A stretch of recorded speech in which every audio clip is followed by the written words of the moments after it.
Bem, meus amigos, estou aqui mais uma vez para fazer uma nova revisão, agora da nossa AG, da terceira etapa, e eu vou começar citando aqui quais são os capítulos que estarão na nossa prova. Começaremos com o capítulo 51, que foi matéria da nossa C, Revoltas na Primeira República. Lembra que nós cobraremos apenas deste assunto aquela revolta chamada Guerra de Canudos. Fique ligado, reveja o filme Guerra de Canudos, tá certo? Porque nada vai sair além daquilo. O segundo capítulo que nós colocamos na prova é o capítulo 52, que eu disse que a maior parte das questões seria deste assunto, que é a Era Vargas, período de 1930 a 1945, que nós classificamos como primeiro governo Vargas. Depois temos o capítulo 53, pós-guerra e novos confrontos. Capítulo 54, que é o último capítulo que fecha a nossa global, independências afro-asiáticas e os conflitos árabes-israelenses. Então, capítulo 51, não esquece, Guerra de Canudos, lembra do filme, assiste novamente. Pois bem, sobre a Era Vargas, que nós classificamos como primeiro governo, a nossa cronologia é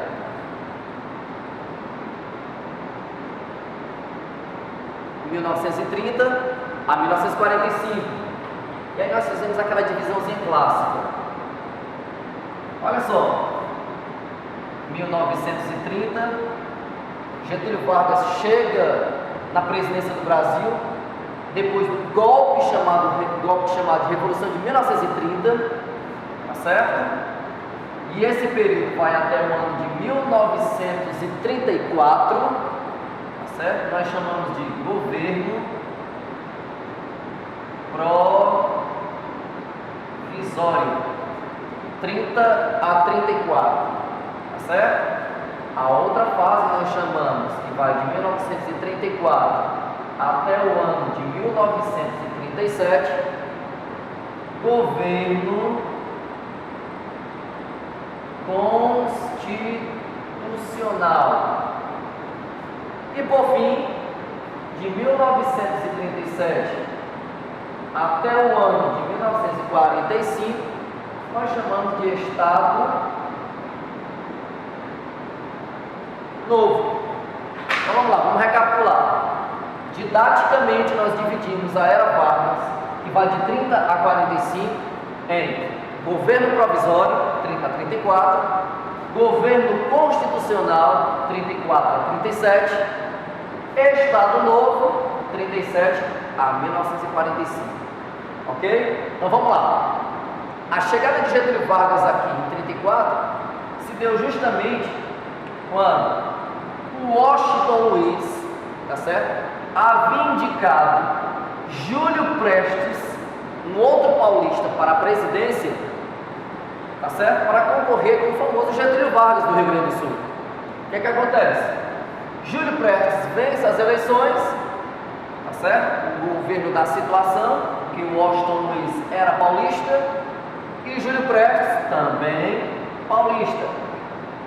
É interessante saber que Antônio Carlos Ribeiro de Andrada, governador de Minas, tá certo? Esperava a indicação do presidente Washington Luiz para continuar a famosa máquina eleitoral política do café com leite, que na verdade era aquela sucessão de presidentes paulista, mineiro, ora paulista, ora mineiro. O que é que vai acontecer? Júlio Prestes vence as eleições e aí, meu amigo, o Antônio Carlos Ribeiro de Andrada, que não havia sido indicado como presidente, passou para o lado de Getúlio, para a oposição à Aliança Liberal, certo? E depois da derrota de Getúlio Vargas, na recontagem dos votos, o que é que acontece? Ele diz uma frase que foi a frase necessária para que houvesse o famoso golpe de 1930.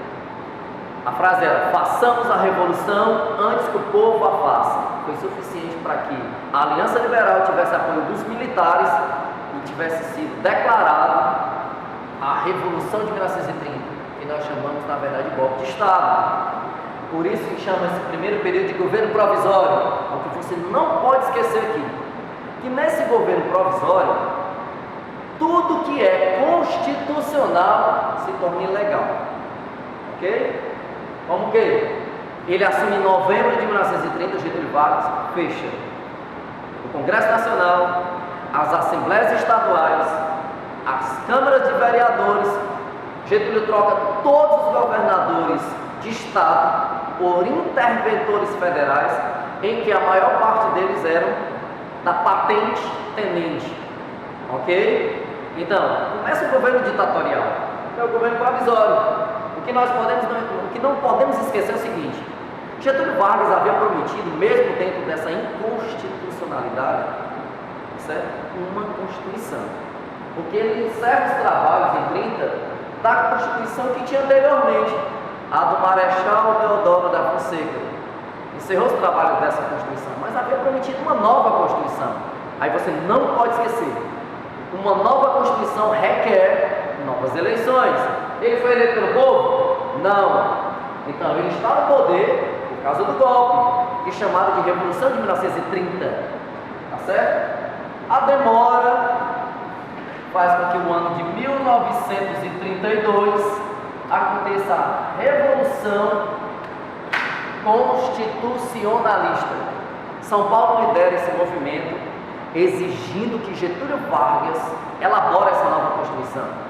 O movimento foi facilmente erradicado, causou mortes. E aí São Paulo, por ser uma região rica, poderosa economicamente, e claro que ela tinha um grande poder politicamente, Getúlio Vargas tentava se reconciliar com São Paulo, depois da Revolução de 32, que na verdade eles queriam uma nova Constituição. E por causa dessa nova Constituição, Getúlio Vargas, no ano seguinte, em 33, monta a famosa Assembleia Nacional Constituinte, então reabre o Congresso Nacional, e ela começa a elaborar a nova Constituição, que estaria pronta em 34. E aí nós temos aqui uma coisa importante: em 34, criar a Constituição de 1934, que ela tinha uma orientação liberal e democrática, certo? E entre elas foi a volta do federalismo. Ele extinguiu o cargo de vice-presidente, criou as primeiras leis do trabalho, tá certo? As primeiras leis do trabalho já estão na Constituição de 34. Dá o direito para que a mulher possa votar, certo? Então vem uma série de benefícios. O presidente do trabalhador, o presidente trabalhista. Então muitas coisas positivas na Constituição de 34. Mas uma coisa que São Paulo na verdade desejava era como seriam as eleições. E nas eleições Getúlio Vargas havia estabelecido que o voto seria direto, com exceção do primeiro presidente. Então, como estava a exceção do primeiro presidente, na verdade, a Constituição de 34, com todos os seus benefícios, ela serviu principalmente para validar Getúlio Vargas, a partir de 1934, como presidente constitucional. Olha o nome: Governo Constitucional. E esse governo seria de 34 até 38. Mas o que é que acontece em 37? Acontece um novo golpe que nós chamamos de Estado Novo. Uma coisa que você precisa também lembrar nesse assunto é justamente a A e B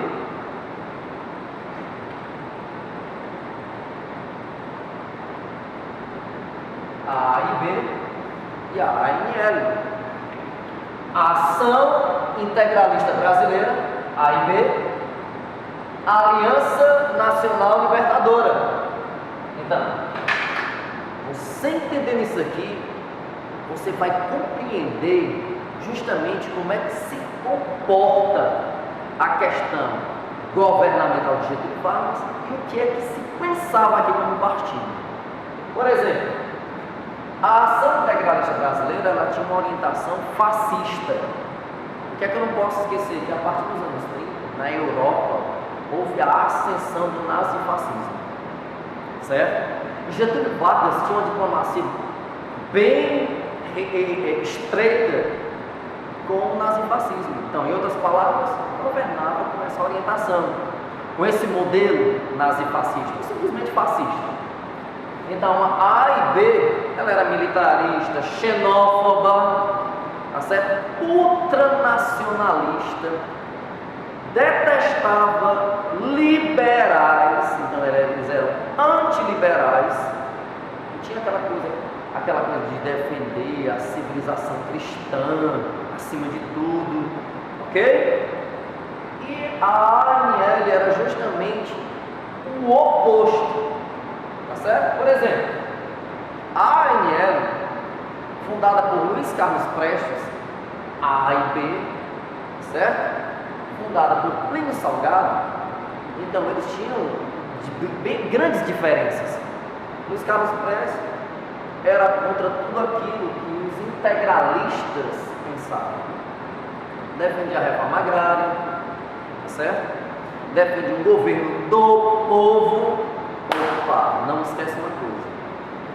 Getúlio Vargas, a partir dos anos 30, instaura o famoso populismo.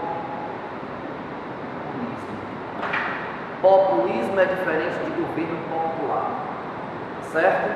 O populismo, na verdade, ele tinha um caráter. Ele fazia concessões que na verdade, boa parte dessas concessões eram paliativas, com o intuito maior de controlar a massa, não esquecendo de supervalorizar a elite. É bem interessante você entender isso, por quê? Porque dentro desse processo do populismo, que ele não acontece só no Brasil, basicamente a América Latina ela é invadida por essa política populista, tá certo? Getúlio Vargas recebe um apelidinho, pai dos pobres. O populismo classifica Getúlio Vargas, o povo classifica como pai dos pobres. E eu não posso esquecer, mas ele era a mãe dos ricos. Ok? Entendido? Então vamos lá. Então a ANL, que você percebe isso naquele filme Olga, quando a Olga vem ao Brasil, acerta a mão da União Soviética para ajudar o grande líder socialista que era o Prestes a derrubar o governo oligarca de Getúlio Vargas. Então, Prestes detestava a forma como Getúlio Vargas governava, porque ele governava de uma forma populista e não de uma forma popular. Assim como a ANL, que era socialista, defendia um governo do povo, um governo popular. Ok? Então, significa dizer que, na verdade, a chegada de Vargas nos anos 1930, que, claro, quebra a política do café com leite, mas, na verdade, na prática, era apenas uma troca oligárquica. Havia ascendido ao poder a oligarquia sul-rio-grandense. Tranquilo? De 37 a 45, que é o período do Estado Novo, ele só aparece depois da tentativa de Prestes na famosa intentona comunista, que fracassa, ok? E Getúlio Vargas aproveita do fracasso da intentona comunista, que tinha por objetivo derrubar o governo de Vargas, fazer o seguinte: ele pensa, e corresponde da seguinte forma: preciso proteger o Brasil dos comunistas, culpa os comunistas, Prestes é preso, Olga Benário também é presa, é enviada para a Alemanha nazista e é executada por ser judia e socialista. E aí o que acontece? Getúlio Vargas instaura o Estado Novo, uma nova ditadura. Então tudo aquilo que era democrático de 34 vem a ruim novamente. E é claro que ele tem uma ousadia e manda preparar uma nova Constituição. A Constituição de 1937. E nesta Constituição, ela foi escrita por um único jurista, certo? E ela tinha uma orientação: faça do modelo da Constituição da Polônia. O apelidinho dela, polaca, uma Constituição fascista. Uma observação: essa Constituição nunca foi oficialmente aprovada. Por quê?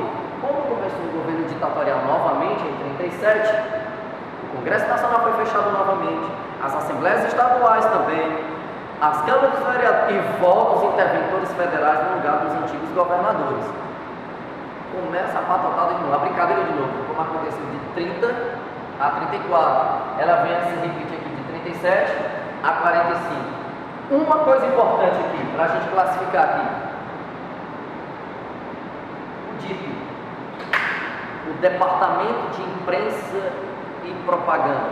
Uma outra coisa importante também: a CSN. Outra coisa importante também, além da CSN, vem justamente, atenta comigo aqui uma coisa, se para o Estado Novo é necessária a censura do DIP, tá certo? A CSN ela vem para o Brasil como um presente. Presente como? Porque o período do Estado Novo, se você reparar bem, de 37 a 45, a partir de 39 é a Segunda Guerra Mundial. E estrategicamente, os Estados Unidos da América percebem que geograficamente, para a estratégia militar norte-americana, a posição geográfica do Brasil ela era privilegiada para o envio de tropas americanas para a Europa, para lutar contra o nazifascismo. Então o Brasil sai daquela paralisação, se ficaria do lado do eixo, ou se ficaria do lado dos aliados. Presta atenção, Getúlio Vargas está governando o Brasil de forma fascista, diplomacia fascista, diplomacia nazi-fascista. Mas na hora da Segunda Guerra Mundial, Getúlio Vargas fica do lado dos aliados, fica do lado dos Estados Unidos. E o presente disso foi a Companhia Siderúrgica Nacional, localizada em Volta Redonda, no Rio de Janeiro. Passaremos a produzir agora aço. Ok? E a outra coisa importante também que faz parte do período ditatorial chamado Estado Novo é justamente a CLT. Olha que coisa interessante. São só 3 letrinhas as coisas aqui, as siglas. DIP, Departamento de Imprensa e Propaganda, responsável pela censura, pela moralidade, tá certo? Então, tudo foi censurado, canções, teatro, o que você imaginar que está envolvido na cultura, foi alvo da censura.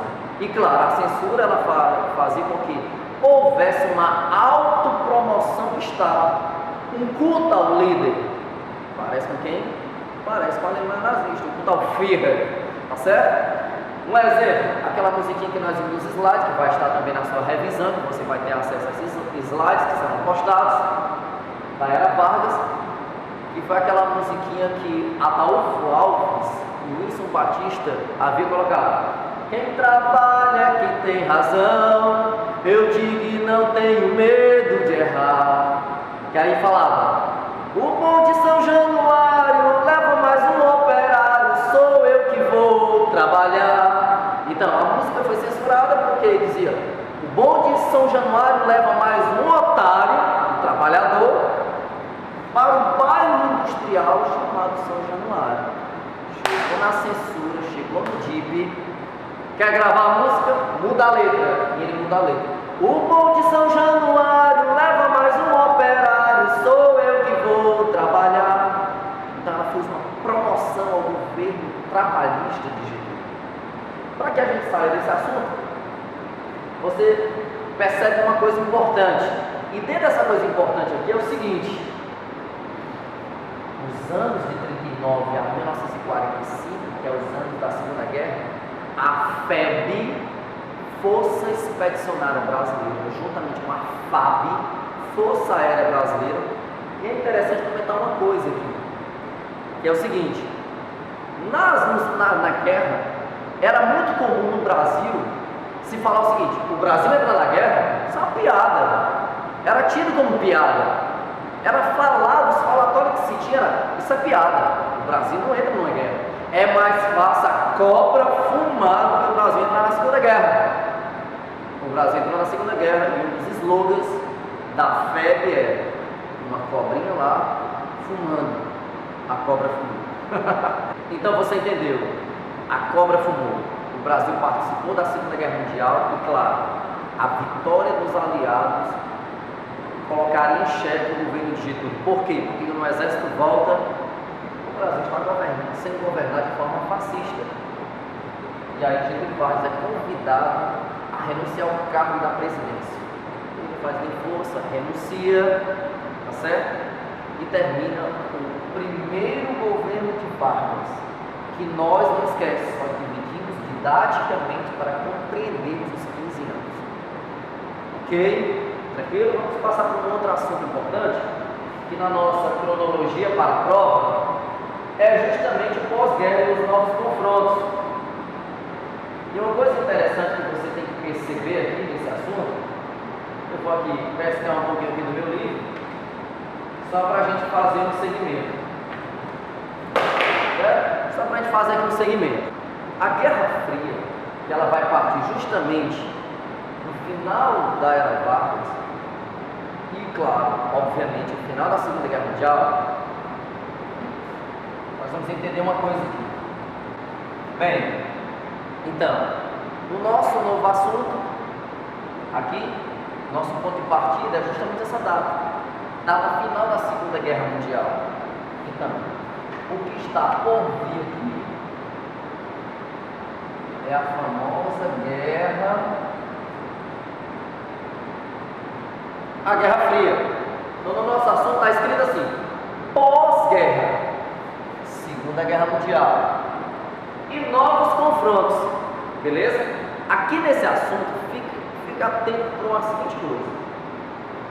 Um ponto de partida interessante, eu vou aqui ler aqui, fazer aqui de uma forma bem literal para você entender o que é que eu quero me referir a isso aqui. Os anos seguintes ao fim da Segunda Guerra Mundial, período conhecido como pós-guerra, foram marcados por uma série de transformações no cenário político e econômico mundial, configurando uma nova ordem internacional. Vejamos algumas das principais transformações ocorridas nesse período. Aí a primeira que tem: divisão da Alemanha. Ok? Voltando, vamos voltar aqui. Então, esse ponto é muito importante nesse período pós-guerra, é justamente a tal da divisão da Alemanha. Em fevereiro de 1945, antes da rendição oficial da Alemanha na Segunda Guerra, os representantes das três principais potências vitoriosas, Churchill, Inglaterra, Roosevelt, Estados Unidos, Stalin, União Soviética, reuniram-se na cidade de Yalta, na Ucrânia, para discutir os rumos políticos internacionais no pós-guerra e a redefinição do mapa europeu, especialmente o que fazer com a Alemanha nazista, prestes a ser derrotada. Ok? E aí o que é que acontece? Quando é encerrada a Segunda Guerra? No ano de 1945, e aí a gente pontua simbolicamente o início da Guerra Fria, esse pós-guerra, o início da Guerra Fria,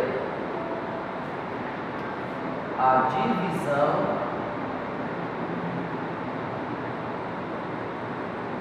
da Alemanha, ok? Então é um símbolo do início da Guerra Fria e vai até ao fim da Guerra Fria, que a gente chama de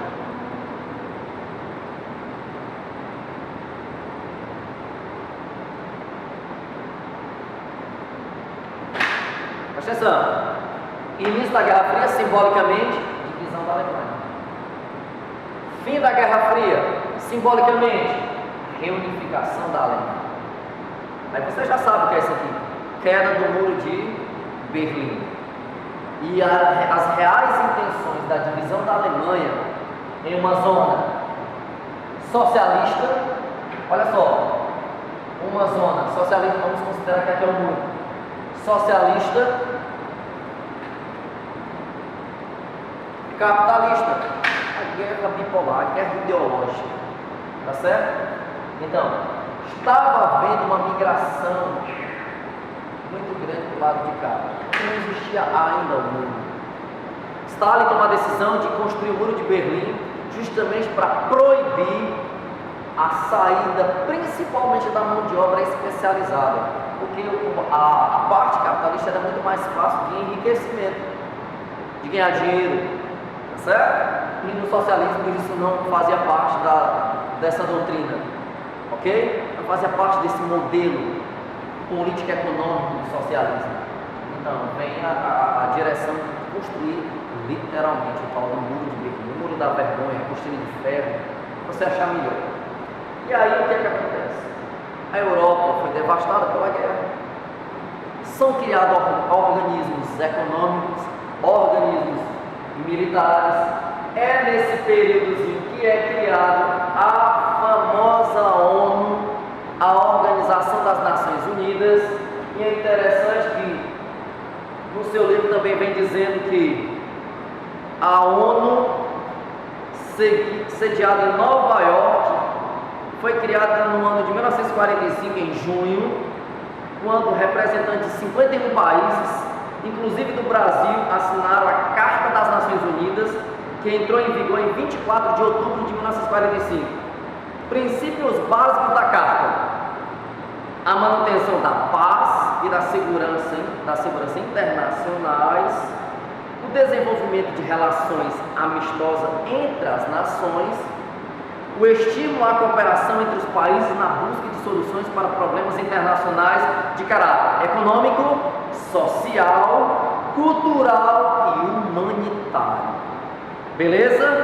Tá certo? Direitos humanos, através disso aí, é declarada, tá certo? A famosa Declaração Universal dos Direitos do Homem, dos Direitos Humanos, dos Direitos Humanos, que serviu como base para muitas constituições posteriores, claro, inclusive a do Brasil. Tá certo? Então, e aí os organismos econômicos, os organismos militares, que foram criados no período da Guerra Fria. Então, os organismos econômicos para recuperar países devastados pela guerra, como por exemplo, os Estados Unidos lançou 2 bombas atômicas sobre o Japão e depois vai trabalhar na reconstrução do Japão. Tá certo? Então, o próprio termo Guerra Fria, porque não houve nenhum conflito direto, se estivesse, nós estaríamos aqui, tá certo? Para contar essa historinha. E claro, mas houveram guerras na qual a União Soviética e os Estados Unidos patrocinaram, como a Guerra do Vietnã, a Guerra das Coreias, e aí vai. E claro, uma corrida aeroespacial, certo? Que nós comentamos na sala de aula, aquela questão lá de que por causa dessa corrida aeroespacial foi possível o uso de muitas tecnologias, principalmente para o uso bélico, tá certo? Uma construção de armamento nuclear que nunca foi visto, capaz de destruir o planeta várias vezes. Certo?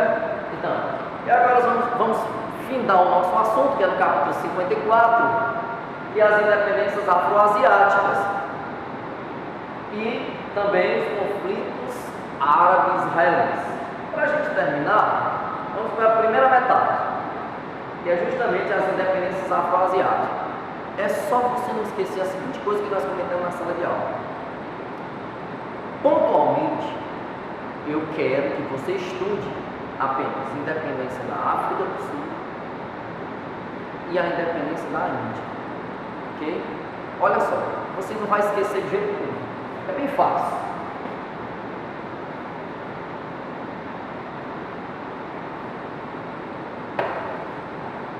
Não esquece que nesse período das independências afro-asiáticas é o período da Guerra Fria, certo? Olha só, então vamos nomear.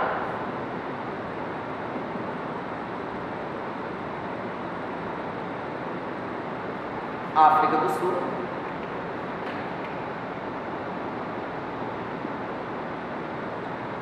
Índia. Vamos lá. África do Sul.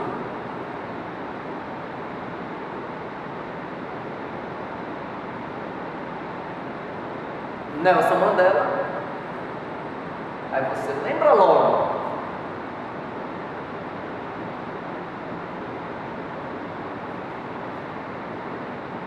Apartheid.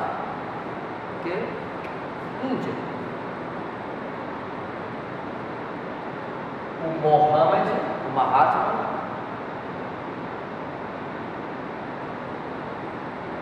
Gandhi. Aí os princípios usados por Gandhi.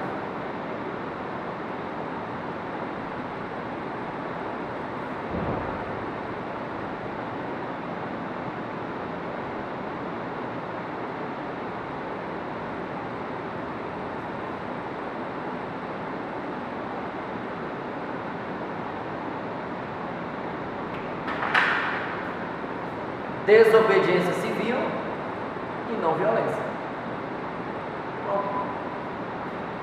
foi suficiente aqui no caso da Índia, através do Mahatma Gandhi, libertar a Índia sem violência por parte dos indianos. A desobediência civil e a não violência foram suficientes para a Índia ser livre do domínio britânico, do domínio inglês, ok? E claro, as independências elas se avolumam, elas vão ter êxito justamente por causa do pós-guerra, a Guerra Fria. Nelson Mandela, o principal problema que acontecia na terra do Nelson Mandela, a África do Sul, era o seguinte: a minoria branca dominava sobre a maioria negra, e esta maioria negra não tinha direitos civis, tá certo? Então não era um governo democrático. Oficialmente existiu o apartheid, uma segregação oficial, racismo implacável, tá certo? Nelson Mandela passou boa parte da sua vida preso por ser um grande líder, tá certo? E aí, meu amigo, o apartheid chamou também a atenção internacional, claro que também com pressão soviética, com pressão norte-americana, com o intuito de dominar as novas regiões que estavam se tornando independentes, tá certo? E aí, o que é que acontece? É feita uma nova Constituição na África do Sul, democrática, e dá direito agora para que os negros votem. Nelson Mandela acaba se tornando um grande candidato e maciçamente vence as eleições e começa o governo popular. Ok? Não esquece que aqui com Gandhi, a religião foi de suma importância para ajudar no convencimento da população, principalmente hindu, no processo de independência dos ingleses, tá certo? Do domínio inglês. Ok? E claro, a religião mais tarde acabou dividindo a própria Índia, nasce o Paquistão, por conta de professos religiosos do hindu e do islã, o famoso islamismo. Ok? Para a gente chegar no nosso finalzinho da nossa revisão, você lembra que nas aulas, nas nossas últimas aulas, eu tratei de um livro chamado Oriente Médio, uma região de conflitos e tensões. Até usei como ponto de partida nesse assunto o comecinho daquele filme Munique, falando justamente daquelas Olimpíadas que aconteceram na Alemanha, ok? É só me situar aqui para você saber o que eu estou me referindo, certo? Lembra que esse assunto no nosso livro só está na página 630.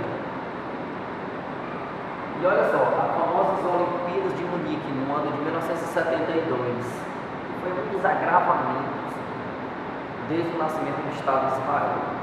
Então, o conflito árabe-israelense, tá certo? Ele ganha corpo, ele ganha força justamente por causa do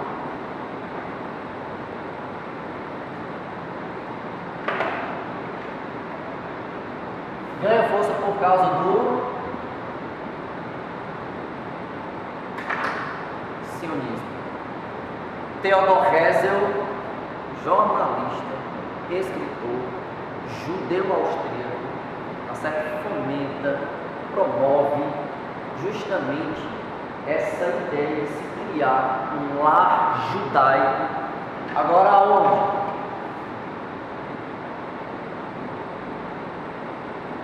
Na Palestina.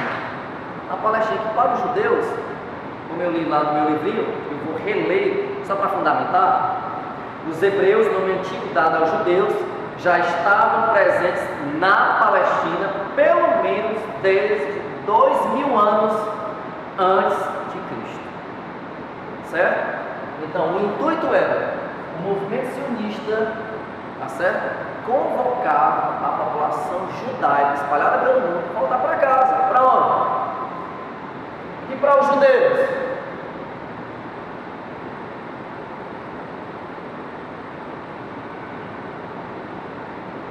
A terra prometida, a terra de Canaã, prometida à herança de Abraão, ok?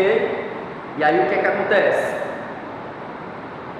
Como nós falamos, que desde a diáspora, que foi no ano 70 depois de Cristo, quando os judeus foram dispersos pelo mundo, pelo imperador Tito, tá certo? De Roma. E aí nós temos o retorno na terra prometida, desde a diáspora, tornou-se um dos principais pilares da religião, que é a religião judaica, o judaísmo, e do pensamento judaico. A mobilização internacional pela criação de um Estado judeu na Palestina só tomou corpo no final do século XIX, com o sionismo. Movimento que objetivava, o que é o movimento sionista, um movimento que tinha por objetivo criar um lar nacional para os judeus na Palestina, que para a comunidade judaica é a sua famosa Terra Prometida. Que lá tem a cidade sagrada